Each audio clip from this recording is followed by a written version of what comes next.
In front of me is Blockshark Pad SE, and today I would like to show you how you can change default apps.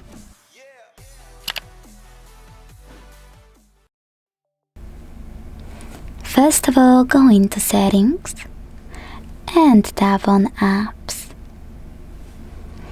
Now scroll to click on Default Apps here. And when you're ready, select one of those sections you wanna manage. In my case, Browser app. Now tap on an app you wanna apply as your new one and go back. So when I do that, as you can see, my default app has changed. Thanks so much for watching. If you enjoyed this video, leave a like, comment and subscribe. Bye!